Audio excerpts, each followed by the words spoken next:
Hello dear students, welcome back to the social class 8 history chapter 6 colonialism and the city the story of an imperial capital. அதாவது இந்த லெசன்ல நம்ம என்ன பார்க்க போறோம் அப்படின்னு பார்த்தோம்னா டெல்லி கேபிட்டல் ஆனது அதை பத்தின ஒரு ஸ்டோரி பத்தி தான் நம்ம பார்க்க போறோம். ஓகேவா? Let's see what happened to cities under colonial rule.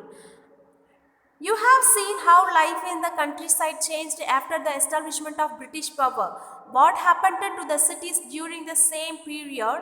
The answer will depend on the kind of town or city we are discussing.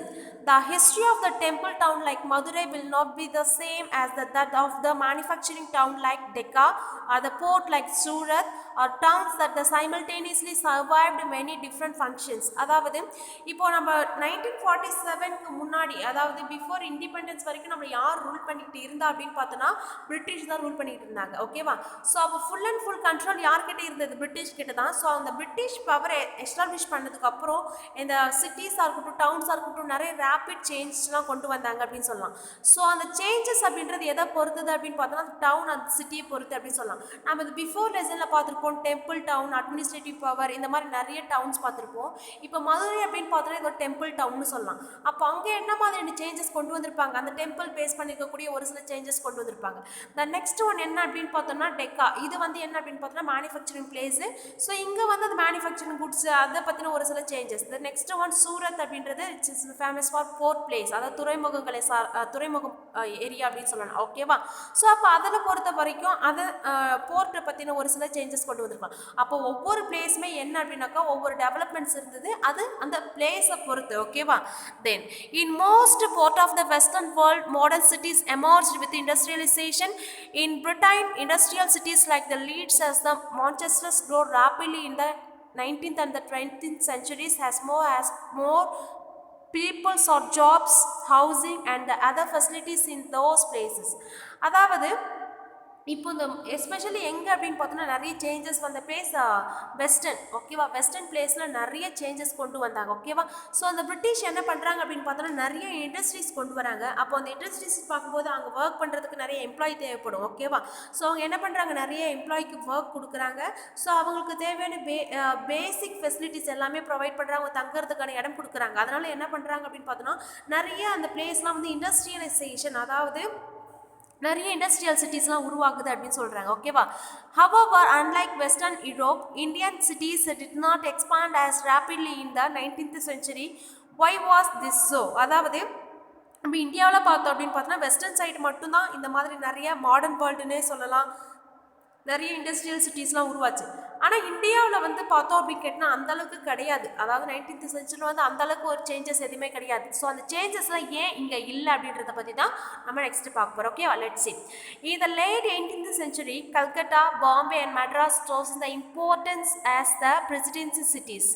They became the center of the British power in the different region of India.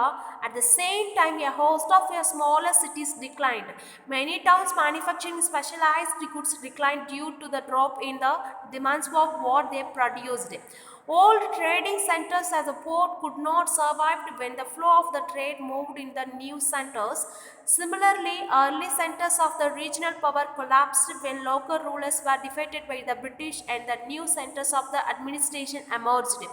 அதாவது so இப்போ இந்த British rule பண்ணும்போது ஒரு பவர்ஃபுல்லாக rulers இருந்தது யார் அப்படின்னு பார்த்தோன்னா முகல் டைனாஸ்டின்னு சொல்லலாம். ஓகேவா? ஸோ இப்போது இந்த லேட் 18th சென்ச்சுரியில் என்ன ஆகுது அப்படின்னு பார்த்தோன்னா இந்த கல்கட்டா, பாம்பே, மெட்ராஸ் இது எல்லாமே வந்து இம்பார்ட்டன்ட் பிரசிடென்சி சிட்டிஸாக ஆகுது. ஓகேவா? ஆனால் இது வந்து ஒரு ஸ்டேஜ்க்கு அப்புறம் இது ஒரு மாடரேட்டாக வந்து கொண்டு போக முடியல அப்படின்னு சொல்கிறாங்க. ஏன் அப்படின்னு பார்த்தோன்னா இங்கே இருக்கும்போது நிறையா இண்டஸ்ட்ரியல் சிட்டிஸ் இருந்திருக்கு. அந்த இண்டஸ்ட்ரீஸில் வந்து என்ன அப்படின்னாக்கா நிறைய குட்ஸ் வந்து மேனுஃபேக்சர் பண்ணுறாங்க இல்லையா?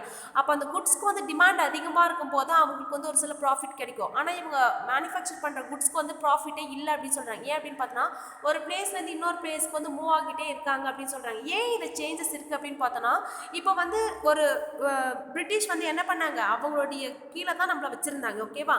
அப்போது இப்போ இந்த ரூலர்ஸ் இருக்காங்க இல்லையா, அதாவது நம்ம சைடு இருந்த டெல்லி அப்படின்னு சொன்ன முகல்ஸ் இருக்காங்க இல்லையா, அவங்கள வந்து அடிக்கடி வந்து டிஃபீட் பண்ணிக்கிட்டே இருந்தாங்க. ஓகேவா? ஸோ அவங்க அடிக்கடி வந்து அவங்க கிட்ட வந்து போர் வந்து தோத்துக்கிட்டே இருந்தாலும் என்ன பண்ணாங்க அப்படின்னு பார்த்தோன்னா இந்த பிரிட்டிஷ் வந்து எல்லாத்தையுமே அவங்களுடைய கண்ட்ரோல் வச்சுக்கிட்டாங்க. அப்போது இந்த மேனுஃபேக்சரிங் குட்ஸு அந்த இண்டஸ்ட்ரீஸ் எல்லாமே வந்து அவங்களுக்கு கீழே வந்ததால் ஸோ இந்த மக்கள் என்ன பண்ணுறாங்க, ஒவ்வொரு இண்டஸ்ட்ரீஸை விட்டு விட்டு மூவ் பண்ணிகிட்டே இருக்காங்க. ஸோ அதனால அவங்களுக்கு எந்த ஒரு ப்ராஃபிட்மே அதில் கிடைக்கல அப்படின்னு சொல்கிறாங்க. ஓகேவா? Then this process is often described as the deurbanisation. So இதை தான் என்ன சொல்கிறாங்க அப்படின்னு பார்த்தோன்னா டீஅர்பனைசேஷன் அப்படின்னு சொல்கிறாங்க. அர்பனைசேஷன்னா என்ன, இப்போ அந்த அளவுக்கு வந்து அர்பனைசேஷன் அப்படின்னும் போது அந்த சிட்டிஸ் எல்லாமே வந்து வெல் டெவலப்டாக இருந்தது அர்பனைசேஷன் சொல்லுவாங்க. இப்போ இது எல்லாமே வந்து என்ன அப்படின்னாக்கா டீப்ரமோட் ஆகிட்டே இருக்கு இல்லையா, அதனால் என்ன சொல்கிறாங்க அப்படின்னு பார்த்தோன்னா டீஅர்பனைசேஷன் சொல்கிறாங்க. ஓகேவா? Then cities such as the Masulipatnam, Surat and the Srirangapattinam were deurbanization during the 19th century. By the early 20th century, only 11% of the Indians were living in the cities. அதாவது இப்போ டீஅர்பனைசேஷன்னா என்னன்னு நமக்கு தெரிஞ்சிருச்சு இல்லையா.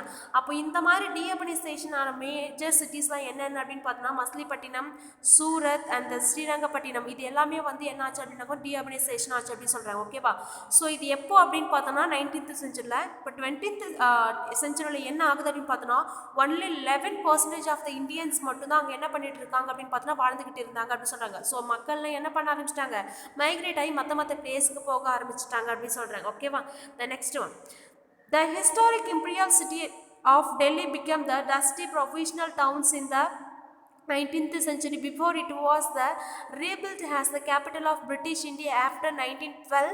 Let us look at the story of Delhi to the what happened to it was under colonial rule. அதாவது so இப்போ இந்த colonial வந்ததுக்கு அப்புறம் அந்த சிட்டிஸ் எல்லாமே வந்து அந்த அளவுக்கு மக்கள் யாருமே அங்கே வந்து வாழலை. ஓகேவா? ஸோ மைக்ரேட் ஆகி மற்ற பிளேஸ்க்கு போக ஆரம்பிச்சிட்டாங்க. ஆனால் அடுத்தது என்ன ஆகுது, அந்த 19th செஞ்சுரிலாம் என்ன ஆகுது அப்படின்னு பார்த்தோன்னா இந்த சிட்டி வந்து ஒரு மேஜர் பிளேஸாக ஆகுது. ஸோ யாருடைய கண்ட்ரோல் அப்படின்னு பார்த்தோன்னா இந்த பிரிட்டிஷ். ஓகேவா?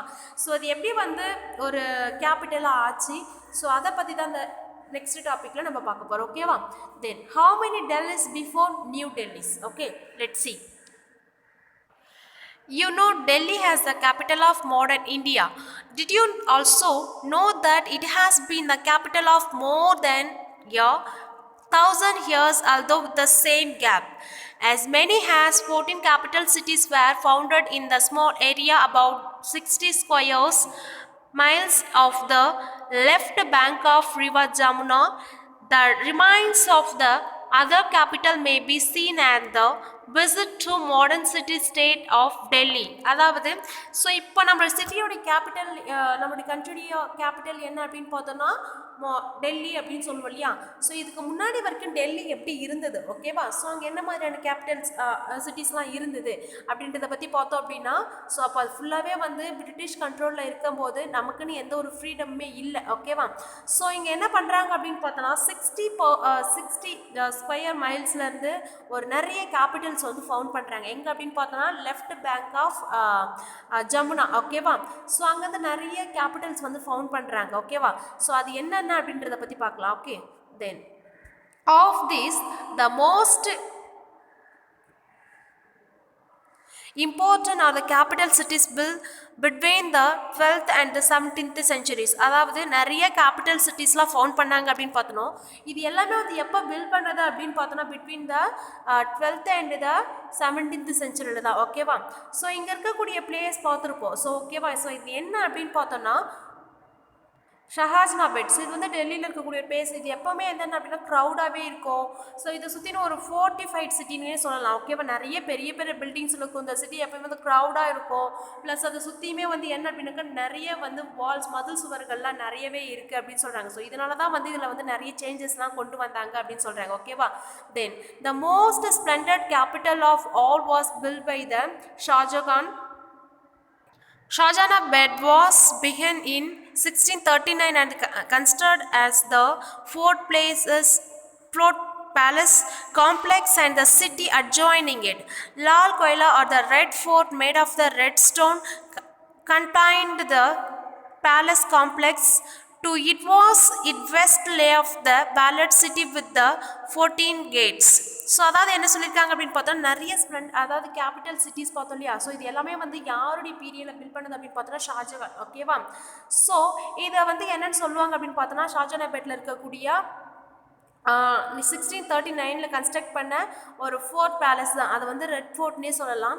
ஸோ இதை வந்து எப்படி பில்ட் பண்ணியிருப்பாங்க அப்படின்னு பார்த்தோன்னா சாண்ட் ஸ்டோன் வச்சு தான் என்ன பண்ணியிருப்பாங்க, பில்ட் பண்ணியிருப்பாங்க. த நெக்ஸ்ட் ஒன் என்ன அப்படின்னு பார்த்தோன்னா இதோடைய இது என்ட்ரன்ஸில் இருக்கக்கூடிய கேட்ஸ் அப்படின்னு பார்த்தோன்னா 14 கேட்ஸ் இருக்கும் அப்படின்னு சொல்கிறாங்க. ஓகேவா.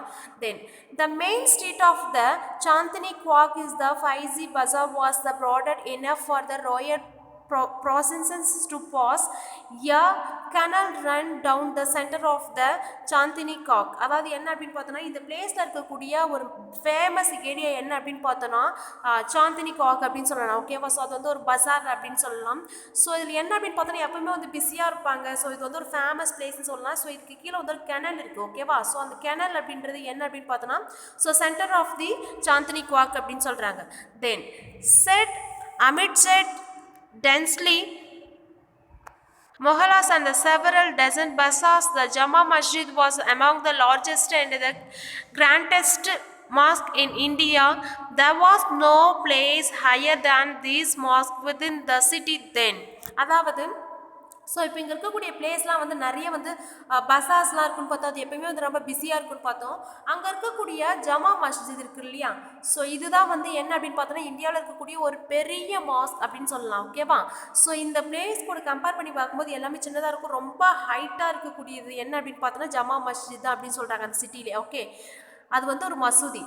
தென் Delhi during the Shah Jahan time was also the important center of the Shafi's culture.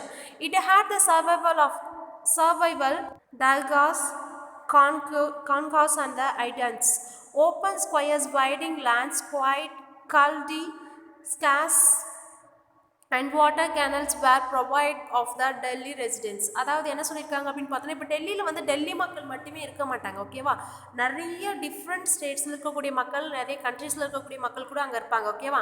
அப்போ வந்து அங்கே என்ன அப்படின்னு பார்த்தோன்னா நிறைய ஷெஃபி கல்ச்சர், அதாவது சஃபி கல்ச்சர் அப்படின்னு போது நிறைய கல்ச்சர்ஸ் எல்லாமே மிங்கிளான மக்கள் எல்லாருமே அங்கே இருந்திருப்பாங்க. ஓகேவா. ஸோ லைக் இந்த மாதிரியான மக்கள்லாம் இருந்திருக்காங்க. ப்ளஸ் அங்கே வந்து என்ன அப்படின்னு பார்த்தோன்னா கல்டி ஸ்கேஸ் அப்படின்றது என்ன அப்படின்னு பார்த்தோன்னா வாட்டர் கேனல் அப்படின்னு சொல்லலாம். ஸோ இதுதான் வந்து என்ன அப்படின்னு பார்த்தோன்னா இந்த டெல்லி ரெசிடென்ட்ஸ்க்கு எல்லாத்துக்குமே வந்து வாட்டர் சப்ளை பண்ண ஒரு பிளேஸ் அப்படின்னு கூட சொல்லலாம். ஓகேவா. Then no wonder the poet Mir said The street of Delhi art means the street they are like the album of the painter. அதாவது ஸோ ஒரு போயட் இருந்திருக்காரு. ஓகேவா. ஸோ இந்த பீரியடில் இருந்த ஒரு போயட், அவர் பேர் என்ன அப்படின்னு பார்த்தோன்னா மிர். ஓகேவா. ஸோ இவர் என்ன சொல்லியிருக்காரு அப்படின்னு பார்த்தோன்னா டெல்லியில் இருக்கக்கூடிய ஸ்ட்ரீட்லாம் எப்படி இருக்குது அப்படின்னு பார்த்தோன்னா ஒரு ஆல்பம் மாதிரி இருக்குது, ஒரு ஆல்பம் பெயிண்டிங் மாதிரி இருக்குது அப்படின்னு சொல்லியிருக்காரு. ஓகேவா. இப்போ நம்ம ஆல்பம்லாம் பார்த்தோம் அப்படின்னு பார்த்தோன்னா அதில் இருக்கக்கூடிய பிக்சர்ஸ் அண்ட் இந்த பெயிண்டிங்லாம் எப்படி இருக்கும், ரொம்பவே பார்க்கவே ஒரு அமேசிங்காக இருக்கும் இல்லையா. அந்த மாதிரி தான் இந்த டெல்லியில் இருக்கக்கூடிய ஸ்ட்ரீட் எல்லாமே அப்படி இருக்கு, ஒரு ஆல்பம் மாதிரி இருக்கு. ஸோ அவ்வளோ வந்து பெயிண்டர்ஸ்லாம் வந்து அவ்வளோ வந்து ஒரு தத்துவமாக வந்து அந்த கலைகள்லாம் செஞ்சுருக்காங்க அப்படின்னு சொல்லிட்டு அவர் என்ன பண்ணுறாரு, அந்த டெல்லியோட ஸ்ட்ரீட்டை ப்ரைஸ் பண்ணி ஒரு போம்லாம் எழுதியிருக்காரு. ஓகேவா. Yet even this was no ideal city and it was delight were enjoyed only by some. There were sharp divisions between rich and poor. அதாவது ஸோ இந்த டெல்லியில் வந்து என்ன அப்படின்னு பார்த்தோன்னா நிறைய மக்கள் அவ்வளோ சந்தோஷமாக இருந்தாங்க அப்படின்னு சொல்லலாம். ஓகேவா. ஒன்லி அது வந்து எல்லாருமே வந்து என்ஜாய் பண்ணாங்க. ஆனால் வந்து எல்லாருமே அதுக்கு கீழே யார் வரமாட்டாங்க, புவர் பீப்புள் வரமாட்டாங்க. ஓகேவா. ஒன்லி ரிச் பீப்புள் மட்டும்தான் வந்து ரொம்ப அவ்வளோ என்ஜாய் பண்ணி அவங்க லைஃப்பை வாழ்ந்துட்டு இருந்திருக்காங்க. அதாவது rich people and the poor people அந்த ஒரு டிவிஷன் அப்போதுலேருந்தே இருந்துக்கிட்டு இருக்கு அப்படின்னு சொல்லியிருக்காங்க. ஓகேவா. Then havelis are the mansions where the inspired with the for more numerous mud houses of the poor. அதாவது இப்போ நம்ம டெல்லிக்கு போனோம் அப்படின்னு பார்த்தோன்னா அந்த ஹவுஸை வச்சு நம்ம என்ன பண்ண முடியும் அப்படின்னாக்கா ஒரு தாட்க்கு வரலாம், இதெல்லாம் வந்து புவர் பீப்புள் வீடு, இதெல்லாம் வந்து ரிச் பீப்புள் வீடு அப்படின்னு சொல்லி. ஏன் அப்படின்னு பார்த்தோன்னா புவர் பீப்புள் வீடுலாம் எப்படி இருக்கும் அப்படின்னு பார்த்தோன்னா அந்த மட்லாம் இருக்கு இல்லையா, அதை வச்சு தான் இன்னுமே வந்து ஹவுசஸ்லாம் இருந்துட்டு இருக்கு அப்படின்னு சொல்கிறாங்க. ஓகேவா. Then the colourful world of the poetry of the dance was usually enjoyed only by men. அதாவது ஸோ இப்போ அந்த என்ன சொல்கிறாங்க அப்படின்னு பார்த்தா டெல்லியில் வந்து நிறைய வந்து ஃபங்க்ஷன்ஸ்லாம் சில ஃபெஸ்டிவல்ஸ்லாம் நடக்கும். ஓகேவா. ஸோ அதை வந்து கலர்ஃபுல் டான்ஸு மக்கள்லாம் நிறைய என்ஜாய் பண்ணுவாங்க. இதில் யார் மட்டும்தான் வந்து அதாவது இதில் வந்து புவர் பீப்புள் வரமாட்டாங்க, ரிச் பீப்புள் தான் இருப்பாங்க. அந்த ரிச் பீப்புளில் வந்து யார் இருப்பாங்க அப்படின்னு பார்த்தோன்னா மென் மட்டும்தான் இருப்பாங்க. ஓகேவா. ஸோ விமன்லாம் வந்து அதெல்லாம் அலோட் பண்ணிக்க மாட்டாங்க அப்படின்னு சொல்கிறாங்க. ஓகேவா. Then further more celebrations and the processions after lead serious conflicts. அதாவது என்ன அப்படின்னு பார்த்தோன்னா இப்போது என்ன இது எல்லாமே வந்து பிரிட்டிஷ் கண்ட்ரோலில் இருக்குது. அதுலேயுமே வந்து என்ஜாய் பண்ணுறது யார் அப்படின்னு பார்த்தோன்னா இந்த வெல்தி பீப்புள் மட்டும்தான். ஓகேவா? ஸோ இதனால் என்ன அப்படின்னு பார்த்தோன்னா, இந்த poor and the rich people, அந்த ரிச் பீப்புள் இருக்கக்கூடிய மென் அண்ட் விமன் இவங்களுக்குள்ள நிறைய வந்து கான்ஃப்ளிக்ட்லாம் வந்து வேற்றுமைகள்லாம் நிறைய வந்து உருவாச்சு அப்படின்னு சொல்கிறாங்க. ஓகேவா? Okay children, so far we have discussed about what happened to the city under colonial rule. The next one we have discussed about the how many Delhis before New Delhis. Okay, rest of the part we will see on the next class. Okay, thank you to all.